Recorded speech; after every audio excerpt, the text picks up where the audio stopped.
ಅಕ್ಷಯ್, ಯಾಕೆ ಇಷ್ಟೊಂದು ಗಾಬರಿ ಆಗಿದ್ದೀರಾ? Is there anything I can help you? No, nothing. ಅದು ನನ್ನ ವೈಫ್ ಕಾಲ್ ಮಾಡ್ತಾ ಇದ್ದಾಳೆ. ಅವಳಿಗೆ ರೀಸೆಂಟಾಗಿ ಮಿಸ್ಕ್ಯಾರೇಜ್ ಆಯ್ತಲ್ವಾ, ಅದೇ tension. If you don't mind, ಒಂದು ನಿಮಿಷ.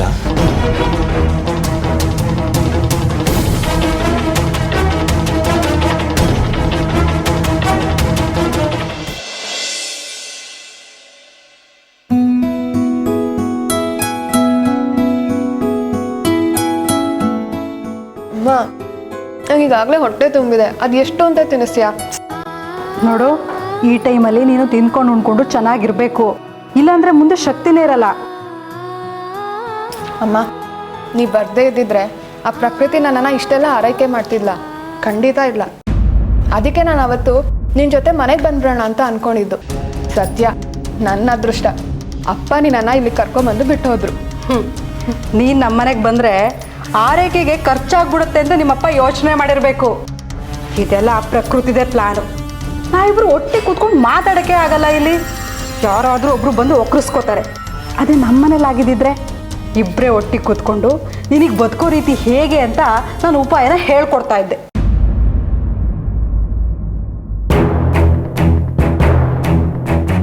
ಅಮ್ಮ, ನೀನು ಹೇಳ್ದಾಗೆ ಅಪ್ಪ ಆ ರೀತಿ ಯೋಚನೆ ಮಾಡಿ ನಿನ್ನನ್ನು ಇಲ್ಲಿ ಕರ್ಕೊಂಬಂದಿದ್ರೆ ಒಂದು ರೀತಿ ಒಳ್ಳೇದಾಯ್ತಲ್ಲ. ನಿನಗೆ ಖರ್ಚಾಗೋದಾದ್ರೂ ತಪ್ತು. ಆದರೆ ಈ ಮನೇಲಿ ನನಗೆ ಸ್ವಾತಂತ್ರ್ಯನೇ ಇಲ್ವಲ್ಲ. ನನಗೇನೇ ಬೇಕಾದರೂ ಆ ಪ್ರಕೃತಿನೇ ಕೇಳಬೇಕು. ನೋಡು ನಿಸರ್ಗ, ನೀನು ಆದಷ್ಟು ಬೇಗ ಚೇತರಿಸ್ಕೊಂಡು ಈ ಮನೆ ಆಡಳಿತನ ನಿನ್ನ ಕೈಗೆ ತಗೋ. ಇಲ್ಲ ಅಂದರೆ ಆ ಮುಟ್ಟಾಳ ನಿನ್ನ ಗಂಡ ನಿನಗೊಂದು ಕಾಲುಂಗ್ರನೂ ಮಾಡಿಸ್ಕೊಡಲ್ಲ, ತಿಳ್ಕೊ. ಅಕ್ಷಯ್ ಕೆಲಸ ಮಾಡ್ತೀನಿ ಅಂತಾನೆ. ಮಾವನು ಆಫೀಸಿಗೆ ಬಾ ಅಂತ ಹೇಳ್ತಾರೆ. ಅವನಿಗೆ ಒಂದು ಜವಾಬ್ದಾರಿ ಕೆಲಸ ಕೊಡೋ ಅಷ್ಟರಲ್ಲಿ ಈ ಪ್ರಕೃತಿ ಇದ್ದಾಳಲ್ಲ, ಮಾವನ್ ಕಿವಿ ಹಿಂಡ್ಬಿಡ್ತಾಳೆ. ಹಾಗೆಲ್ಲ ಅಕ್ಷಯ್ ಸುಮ್ಮನೆ ಕೂತ್ಕೊಳ್ಳೋನಲ್ಲ ಅಮ್ಮ. ಆದರೆ ಅಂಥವನ್ನ ಕೆಲ್ಸಕ್ಕೆ ಬಾರದೇ ಇರೋ ಕಡೆ ಹಾಕಿದ್ರೆ ಅವನಾದ್ರೂ ಏನು ಮಾಡೋಕ್ಕಾಗತ್ತೆ ಹೇಳು? ಅಯ್ಯೋ, ಆ ಮುಟ್ಟಾಳನ ಬಗ್ಗೆ ಎಷ್ಟು ಅಂತ ಮಾತಾಡ್ತೀಯ, ಬಿಡು. ನೋಡು, ಆ ಅಕ್ಷಯ್ ಏನು ಬೇಕಾದರೂ ಮಾಡ್ಕೊಳ್ಳಿ, ನೀನು ನಿಮ್ಮ ಮಾವನ ಮನಸ್ಸನ್ನ ನಿನ್ನ ಕಡೆ ಒಲಿಯೋ ಹಾಗೆ ಮಾಡ್ಕೊ. ನೀನು ಒಳ್ಳೆಯವಳು ಅಂತ ಅನ್ಸ್ಕೊಳ್ಳೋದ್ರ ಜೊತೆಗೆ ಇಡೀ ಮನೆ ಪಾರುಪತ್ಯನ ನಿನ್ನ ಕೈಗೆ ಬರೋ ಹಾಗೆ ಮಾಡ್ಕೊ. ಆ ಮೂದೇವಿ ಇದ್ದಾಳಲ್ಲ, ಅವಳ ಕೈಗೆ ಸೇರಿದೆಯಲ್ಲ ಒಡವೆ, ಅದನ್ನು ಕೂಡ ನಿನ್ನ ಕೈಗೆ ಬರೋ ಹಾಗೆ ಮಾಡ್ಕೊ. ಇಲ್ಲ ಅಂದರೆ ನಿನ್ನ ಕೈಗೆ ತೆಂಗ ಚಿಪ್ಪೆ ಸಿಗೋದು, ತಿಳ್ಕೊ.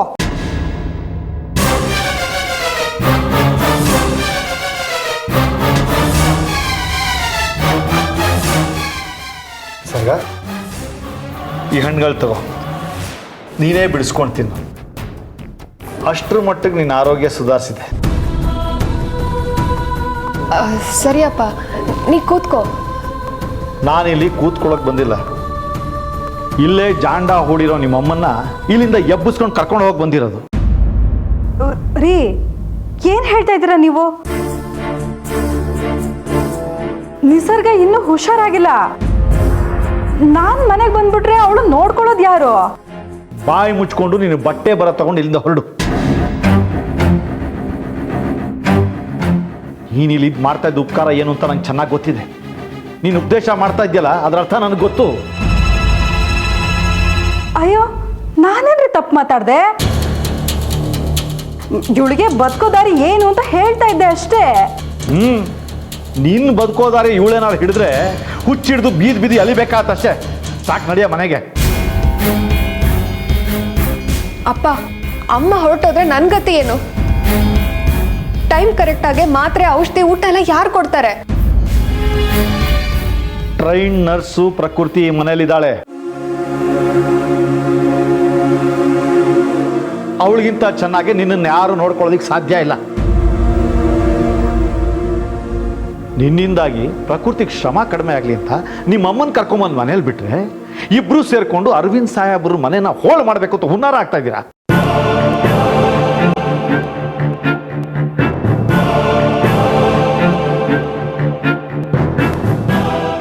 ಏನೇ ನೋಡ್ತಾ ಇದ್ಯಾ? ನಡಿಯ. ಅಪ್ಪ, ನೀನು ಅಮ್ಮನ ಕರ್ಕೊಂಡು ಹೋಗೋ ಹಾಗಿಲ್ಲ. ನೋಡು, ನಿಂದು ಹಸಿ ಮೈ ಅಂತಾರೆ, ಅದಕ್ಕೆ ಸುಮ್ಮನೆ ಇದ್ದೀನಿ. ಇಲ್ಲ ಅಂದಿದ್ರೆ ಮೊದಲು ನಿನ್ಗೆ 2 ಬಿಡ್ತಾ ಇದ್ದೆ.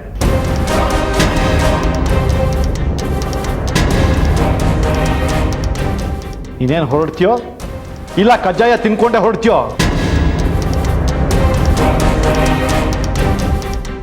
ಮನೆ ಮುರಿಯೋರು ಮೊದಲು ನಾಶ ಆಗ್ತಾರೆ. ನಡಿ. ಅಲ್ಲ ರೀ, ಅರ್ಥ ಮಾಡ್ಕೊಳ್ಳಿ. ಇನ್ನೊಂದು 2 ದಿನ ಆದರೂ ಇಲ್ಲೇ ಇದ್ದು ಚುಡುಗು ಉಪಚಾರ ಮಾಡ್ತೀನಿ. ಮನೇಲಿ ಹೇಗೆ ಕದಿಯೋದು, ಕಂಡೋರ್ ಒಡವೆನ ಹೇಗೆ ಹೊಡೆಯೋದು, ಮನೆಯವ್ರ ನಡುವೆ ಹೇಗೆ ಬೆಂಕಿ ಹಚ್ಚೋದು, ಇಂಥ PhD ಪಾಠಗಳನ್ನ ಈ ಅವಿವೇಕಿಗೆ ಹೇಳ್ಕೊಡೋದು ಬೇಡ ಅಂತಲೇ ನೀನು ಇಲ್ಲಿಂದ ಹೊಡಿಸ್ತಾ ಇರೋದು. ನನ್ನ ಉಗ್ರವತಾರನ ಇಲ್ಲೇ ನೋಡಬೇಕು ಅಂತಿದೆ, ನನಗೇನು ಕಷ್ಟ ಇಲ್ಲ. ಹುಲಿಗೆ ತನ್ನ ಕಾಡೇನು ಪರರ ಕಾಡೇನು? ಅಲ್ಲ ಅಪ್ಪ, ಅಕ್ಷಯ್ ಮನೆಗೆ ಬಂದಮೇಲೆ ಅವನಿಗೆ ತಿಳಿಸ್ ಹೋಗೋಕ್ಕಾದ್ರೂ ಬಿಡು. ಯಾಕೆ ಅಷ್ಟರೊಳಗೆ ಇನ್ನೊಂದೆರಡು ಪಾಠ ನಿಂಗೆ ಸಿಗುತ್ತೆ ಅಂತಲ? ನೀವಿಬ್ರು ಈ ಸಭ್ಯ ಸಮಾಜದಲ್ಲಿ ಬಾಳೋದಕ್ಕೆ ನಾಲಾಯಕು. ಹೋಗಿ ಬ್ಯಾಗ್ ತಗೋ, ನಾನು ಆಟೋಲ್ಲಿ ಕಾಯ್ತಾ ಇದ್ದೀನಿ. ನಡಿ, ಬ್ಯಾಗ್ ತಗೋ ಹೋಗು ಒಂದೆ.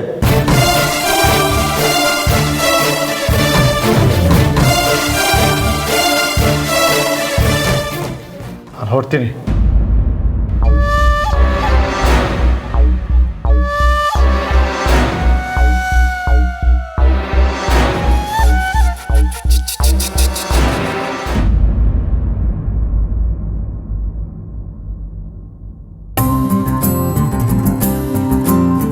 ಸ್ಯಾಂಡಿ, ಏನು ಇಷ್ಟು ಅರ್ಜೆಂಟಾಗಿ ಬಾ ಅಂತ ಹೇಳಿದ್ದು? ನಿನ್ನ ವಾಯ್ಸಲ್ಲಿ ಏನೋ ಸೆಲೆಬ್ರೇಷನ್ ಇದ್ದಾಗಿತ್ತು, ಅದಕ್ಕೆ ಏನು ಅಂತ ತಿಳ್ಕೊಳ್ಳೋಣ ಅಂತ ಬಂದೆ. ವಿದ್ಯಾ ಫೋರ್ಸಿಂಗ್ ಪ್ರೈವೇಟ್ ಲಿಮಿಟೆಡ್ ಕಂಪನಿಯ ಚೀಫ್ ಆಫ್ ಅಕೌಂಟ್ ಜೊತೆ ಮಾತಾಡ್ತಾ ಇದೆಯಾ? ಹೌದೇನೋ? ಅಪ್ಪ ನಿಂಗೆ ಪ್ರಮೋಷನ್ ಕೊಟ್ರಾ? Great news. ಟ್ರೀಟ್ ಯಾವಾಗ ಕೊಡಿಸ್ತೀಯಾ? ಕೊಡ್ಸೋಣ ಬಿಡು, ಟ್ರೀಟ್ ಏನಂತೆ. ಇವತ್ತು ಆಗ್ತಿರೋ ನಂಗೆ ಸಂತೋಷಕ್ಕೆ ಪಾರ್ಟಿನೇ ಕೊಡಿಸ್ಬಿಡ್ತೀನಿ. ಆದರೆ ನಮ್ಮ ಬಾಸು ಪ್ರತಿಯೊಬ್ಬರ ಎಫಿಷಿಯನ್ಸಿನೂ ಎಷ್ಟು ಚೆನ್ನಾಗಿ ಗಮನಿಸ್ತಾರೆ ಅಂತ ಇವತ್ತೇ ಗೊತ್ತಾಗಿತ್ತು. I am really proud of him. ಅವರು ನಮ್ಮಪ್ಪ, ನೆನಪಿರ್ಲಿ. ಗೊತ್ತು ಗೊತ್ತು. ಅದ್ರ ಜೊತೆಗೆ ಇನ್ನೊಂದು ದೊಡ್ಡ ಜವಾಬ್ದಾರಿ ಕೊಟ್ಟಿದ್ದಾರೆ. ಡಬಲ್ ಪ್ರಮೋಷನಾ? ಡಬಲ್ ಪ್ರಮೋಷನ್ ಅಲ್ಲ, ಒಂಥರ ಡಿಫಿಕಲ್ಟ್ ರೆಸ್ಪಾನ್ಸಿಬಿಲಿಟೀಸ್ ಅನ್ಬೋದು. ಏನದು? ನಿಮ್ಮನ್ನ ಅಕ್ಷಯ್ನ ಅಕೌಂಟೆಂಟ್ ಆಗಿ ನಾನು ಗೈಡ್ ಮಾಡಬೇಕು, ಟ್ರೈನ್ ಮಾಡಬೇಕು. ಹೌದಾ? ಇದು ನಿಜವಾಗ್ಲೂ ಚಾಲೆಂಜಿಂಗ್ ಕಣೋ, ಆದರೆ ನೀನು ಹುಷಾರಾಗಿರು. ಅಕ್ಷಯ್ ನಿಮ್ಮ ಅಣ್ಣ, ಅವನ ಬಗ್ಗೆ ನಾನು ಯಾಕೆ ಹುಷಾರಾಗಿರ್ಬೇಕು? ಅದಲ್ಲದೆ ಅಕ್ಷಯ್ ಬಗ್ಗೆ ನೀನು ಯಾಕೆ ಈ ಥರ ಯೋಚನೆ ಮಾಡ್ತೀಯ? ಅವನು ನಮ್ಮ ಅಣ್ಣ, ನೀನು ನನ್ನ ಪ್ರಾಣಕ್ಕಿಂತ ಹೆಚ್ಚಾಗಿ ಪ್ರೀತಿಸೋ ಹುಡುಗ. ಅವನು ತುಂಬ intelligent but also very dangerous. ನೀನು ಮಾತ್ರ ತುಂಬ ಕೇರ್ಫುಲ್ ಆಗಿರು ಸಂದೀಪ್. ಅವನು ಎಲ್ಲಿ ಯಾವಾಗ ಯಾರನ್ನ ಹೇಗೆ ಸಿಕ್ಕಾಕ್ಸ್ತಾನೆ ಅನ್ನೋದು ಗೊತ್ತೇ ಆಗಲ್ಲ. ಅದರಿಂದನೇ ಅಕ್ಷಯ್ ನಿನ್ನ ಅಸಿಸ್ಟೆಂಟ್ ಅಂತ ಗೊತ್ತಾದಾಗ ನನಗೆ ಯೋಚನೆ ಆಗಿದ್ದು. Please be careful Sandeep. ಆಯ್ತಮ್ಮ, ಕೇರ್ಫುಲ್ಲಾಗಿ ಇರ್ತೀನಿ. ಅದಿರಲಿ, ನಿಸರ್ಗ ಅವ್ರು ಹೇಗಿದ್ದಾರೆ? ಇನ್ನೇನಾದರೂ ಪ್ರಾಬ್ಲಮ್ ಇದೆಯಾ? ಆರೋಗ್ಯ ಆಗಿದ್ದಾರೆ ತಾನೆ? ಯಾಕೆ? ಅವಳು ಚೆನ್ನಾಗೇ ಇದ್ದಾಳಲ್ಲ, ನೀನು ಯಾಕೆ ಹೀಗೆ ಕೇಳ್ತಿದ್ಯಾ? ಏನಿಲ್ಲ, ಬೆಳಗ್ಗೆ ಅಕ್ಷಯ್ಗೆ ಆಫೀಸ್ ಕೆಲಸ ಬ್ರೀಫ್ ಮಾಡ್ತಿರ್ಬೇಕಾದಾಗ ಒಂದು ಕಾಲ್ ಬಂತು. ಆ ಕಾಲ್ ಪಿಕ್ ಮಾಡ್ತಿದ್ದಂಗೆ ಬೆವ್ತ್ಬಿಟ್ಟ.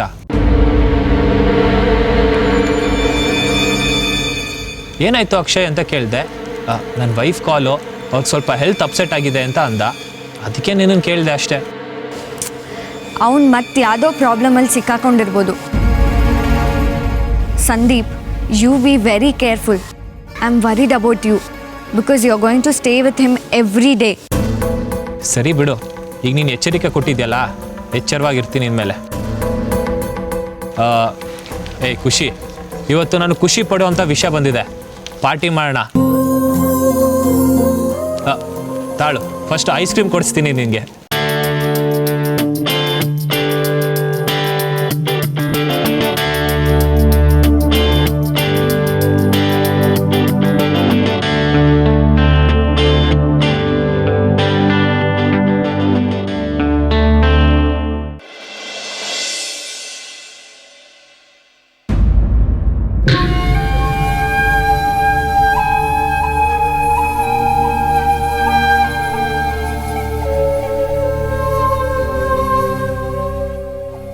ನಿಸರ್ಗ, ಚಿಕ್ಕಮ್ಮ ಎಲ್ಲಿ? ಮನೆ ಎಲ್ಲ ಹುಡುಕ್ದೆ, ಕಾಣಿಸ್ತಿಲ್ಲ.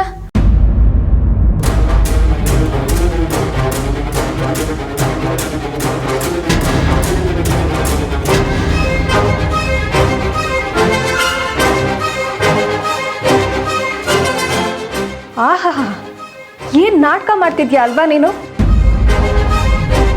ಅಮ್ಮ ಬಂದು ನನ್ನ ಜೊತೆಗಿದ್ದಿದ್ದು ನಿನ್ ಕಣ್ ಕುಗ್ತಿತ್ತು.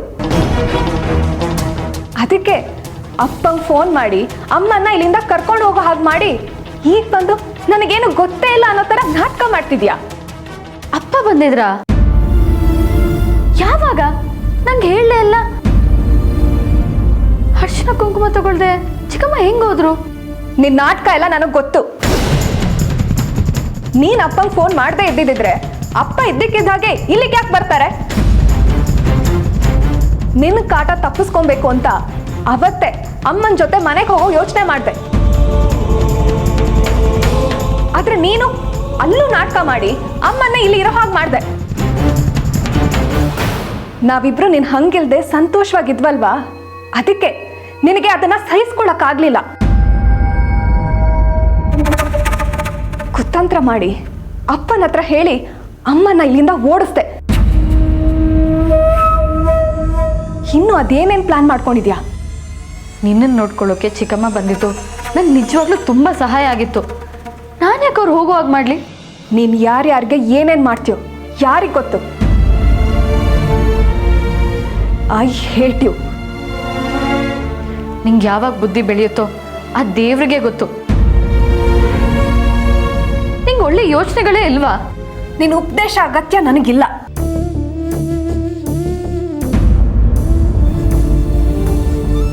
ನಿನ್ನಿಷ್ಟ.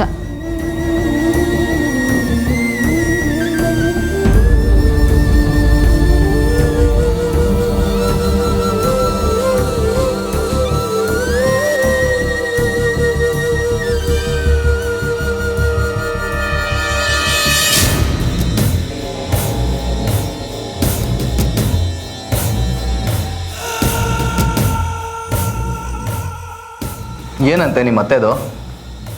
ಇವತ್ತು ಅಮ್ಮನ ಮನೆಯಿಂದ ಹೊರಗಡೆ ಹಾಕಿದ್ದಾಯ್ತು. ಇನ್ನು ನಾವು ಯಾವತ್ತು ಹೋಗ್ತೀವೋ ಗೊತ್ತಿಲ್ಲ. ಅವಳ್ದು ಯಾವತ್ತೂ ಇದ್ದಿದ್ದೆ ಬಿಡು.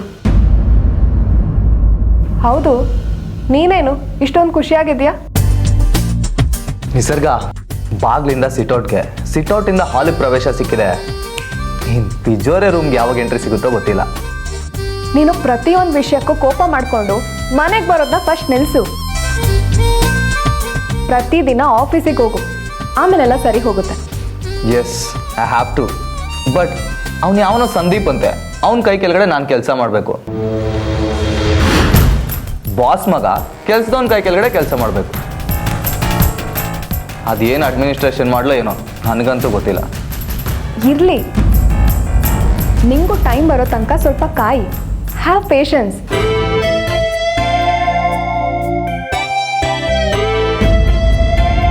ಅಕ್ಷಯ್, ನಂಗೊಂದು ಐಡಿಯಾ ಬರ್ತಿದೆ.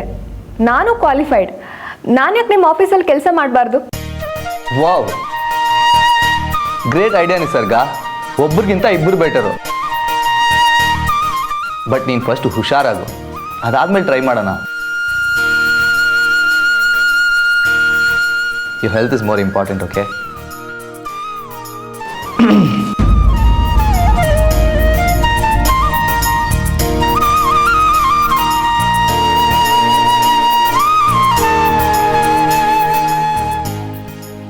ನಿಸರ್ಗ, ಹೇಗಿದೆಯಮ್ಮ? ಫೀಲಿಂಗ್ ಬೆಟರ್ ನಾವು? ಹಾಂ ಮಾವ, ಈಗ ಬೆಟರ್ ಅನ್ನಿಸ್ತಾ ಇದೆ. Good, get well so. ನಿನ್ನ ಗಂಡನ ಪರವಾಗಿ ಪ್ಲೇಡ್ ಮಾಡಿದೆಯಲ್ಲ, ಕನ್ಸಿಡರ್ ಮಾಡಿದ್ದೀನಿ. ಅವನಿಗೆ ಒಂದು ಒಳ್ಳೆ ಜವಾಬ್ದಾರಿ ಕೊಟ್ಟಿದ್ದೀನಿ.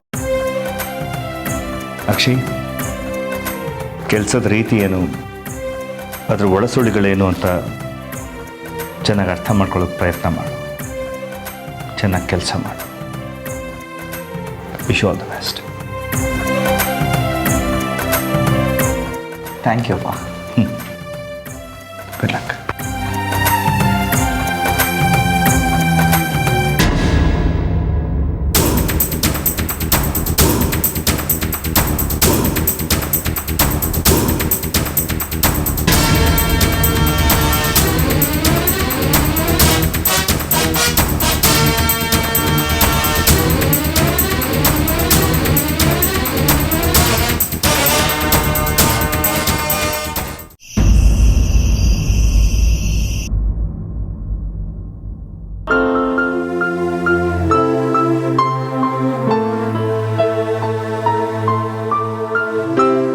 ಮೊದಲು ನಾವು ಮಕ್ಕಳನ್ನ ವಿಶ್ವಾಸಕ್ಕೆ ತಗೋಬೇಕು, ಆಗ ಅವ್ರಿಗೂ ನಮ್ಮ ಮೇಲೆ ವಿಶ್ವಾಸ ಬರುತ್ತೆ ಅಂತ ನೀವು ಹೇಳಿದ್ರಿ. ಅದೇ ನಂಬಿಕೆ ಮೇಲೆ ಇವತ್ತು ಅಕ್ಷಯ್ನ ಅಕೌಂಟ್ಸ್ ಡಿಪಾರ್ಟ್ಮೆಂಟ್ಗೆ ಹಾಕಿದೆ.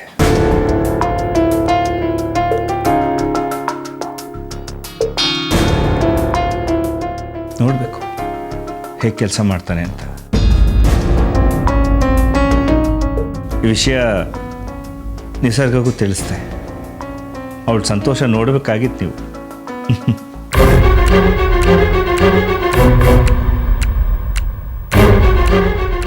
ಗಂಡಂದ್ರಿಗೆ ಬಲ ಅಂದರೆ ಹೆಂಡ್ತೀರೇ ಅನಿಸುತ್ತೆ.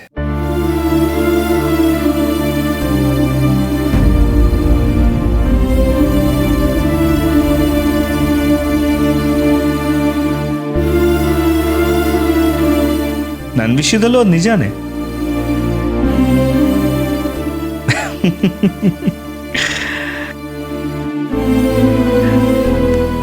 ನಿಸರ್ಗ ಆರೋಗ್ಯ ವಿಚಾರಿಸೋಣ ಅಂತ ಹೋಗಿದ್ದೆ.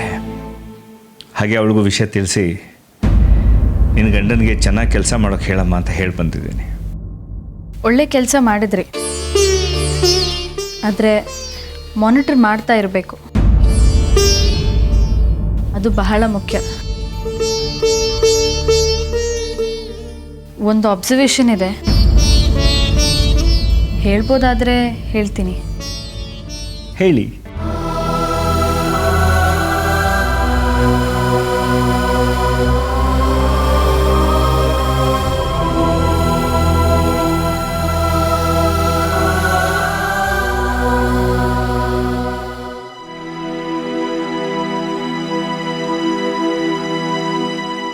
ನೀವು ವಿನಾಕಾರಣ ಏನೂ ಹೇಳಲ್ಲ ಅಂತ ನಂಗೆ ಚೆನ್ನಾಗಿ ಗೊತ್ತು.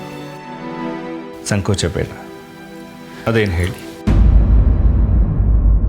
ಮರದಲ್ಲಿ ತಾನಾಗೆ ಹಣ್ಣಾಗಿರೋ ಹಣ್ಣಿನ ರುಚಿ ಹಿಸುಕಿ ಮಾಡಿದ ಹಣ್ಣಲ್ಲಿ ಇರೋಲ್ಲ ಅಂತಾರೆ. ತಾನಾಗೆ ಹಣ್ಣಾಗಲಿ ಬಿಡಿ.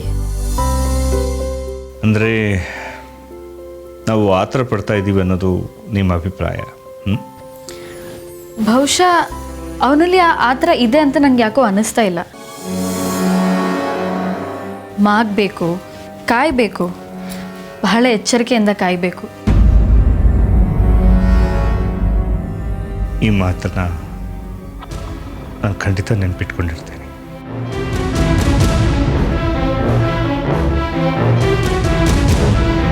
ಇನ್ನೊಂದು ವಿಷಯ, ಹೀಚನ್ನು ಹಣ್ಣು ಮಾಡೋದ್ರಲ್ಲಿ ಬ್ಯುಸಿಯಾಗಿ ಹಣ್ಣಾಗಿರೋ ಹಣ್ಣಿನ ಕಡೆ ಗಮನ ಕೊಡದೇ ಇದ್ರೆ ಅದು ಕೊಳ್ತು ಹೋಗೋ ಸಾಧ್ಯತೆ ಇರುತ್ತೆ.